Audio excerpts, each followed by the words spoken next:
السلام علیکم ناظرین، آج سنیچر 14 مئی 2022 عیسوی شوال المکرم 1443 ہجری کی 12 تاریخ۔ ندائے کشمیر ملٹی میڈیا سے مقامی طور شائع ہونے والے اخبارات کی سرخیاں لے کر میں ہوں آج آپ کا میزبان شیخ تجمل۔ شروعات کرتے ہیں روزنامہ کشمیر عظمیٰ سے۔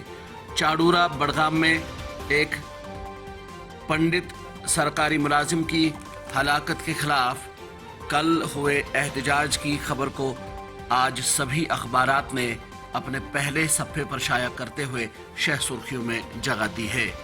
روزنامہ کشمیر عظمیٰ لکھتا ہے، پنڈت ملازم کی ہلاکت کے خلاف دوسرے دن بھی احتجاج، وادی بھر میں مسلمان بھی ریلیوں میں شامل، لوگوں کی بھاری شرکت، بڑگام میں پرتشدد مظاہرے۔ اسی اخبار نے راہل بٹ نامی اس پنڈت کے آخری رسومات کے حوالے سے خبر لکھی ہے۔ راہل بٹ کی آخری رسومات ادا، لیفٹننٹ گورنر اہل خانہ سے ملے، سٹ قائم، S H O Chadoora line حاضر۔ روزنامہ گریٹر کشمیر نے اسی خبر کے حوالے سے لکھا ہے کہ will provide government job to Rahul Bhatt's wife in Jammu, financial assistance to family, LG Manoj Sinha.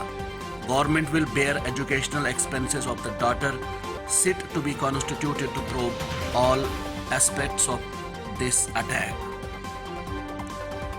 روزنامہ تامل ارشاد نے حد بندی کے حوالے سے ایک خبر کو شہ سرخی کے طور پر شائع کرتے ہوئے لکھا ہے کہ حد بندی کمیشن کی تشکیل کو چیلنج کرنے والی عرضی سپریم کورٹ میں سماعت، مرکزی حکومت، جموں کشمیر انتظامیہ اور الیکشن کمیشن کو نوٹس، 6 ہفتوں کے اندر جواب طلب، اگلی سنوائی 30 اگست 2022 کو مقرر۔ اسی اخبار نے ایک اور خبر کو شہ سرخی کے طور پر شائع کرتے ہوئے لکھا ہے کہ حد بندی کے لیے آبادی اہم مگر واحد معیار نہیں، حد بندی کے ساتھ بہت سارے مسائل تھے جن کو درست کیا گیا، سشیل چندرا۔ روزنامہ ایشین میل کی ایک خبر ہے، ملیٹنٹوں کے ساتھ مبینہ روابط، پروفیسر سمیت 3 سرکاری ملازمین برطرف، حوالہ فنڈنگ کیس، ایس آئی اے کی جانب سے سری نگر اور جموں میں چھاپے ماری۔ بانڈی پورہ میں کل ہوئے تصادم کے حوالے سے روزنامہ تامل ارشاد لکھتا ہے، آرگام بانڈی پورہ میں مسلح جھڑپ، گڈورہ پلوامہ میں فائرنگ، 2 ملیٹنٹ اور پولیس کانسٹیبل از جان، مہلوک ملیٹنٹ 11 مئی کو سالندر جنگل سے فرار ہوئے تھے، آئی جی پی کشمیر۔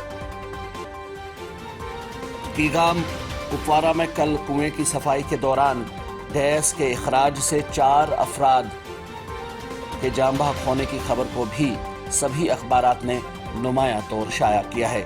روزنامہ تامل ارشاد لکھتا ہے، کیگام کپوارہ میں کنویں کی صفائی کے دوران گیس کا اخراج، باپ بیٹے سمیت 4 افراد لقمہ اجل، 1 اسپتال منتقل۔ روزنامہ سٹی ایکسپریس کی ایک خبر ہے، مشن خوشحال جموں کشمیر، شفاف، جواب دہ اور ذمہ دار حکمرانی کے نظام کو یقینی بنانے کے لیے جامع الیکٹرانک اقدامات۔ روزنامہ آفتاب کی ایک سرخی ہے، اگلے 25 برسوں تک بھارت عالمی قیادت کی طرف گامزن رہے گا، کابینہ سیکرٹری راجیو گابا کی صدارت میں چیف سیکرٹریز کی میٹنگ میں ڈاکٹر ارون کمار مہتا کی شرکت۔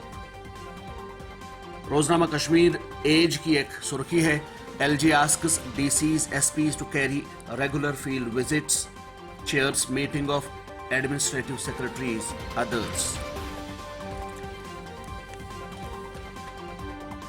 سری نگر ٹائمز کی ایک سرخی ہے، تمام طبقات کے لیے سستی اور قابل رسائی صحت دیکھ بھال ہماری اولین ترجیح، لیفٹننٹ گورنر کا سوپور کے سب ڈسٹرکٹ اسپتال کا دورہ اور سہولیات کا لیا جائزہ۔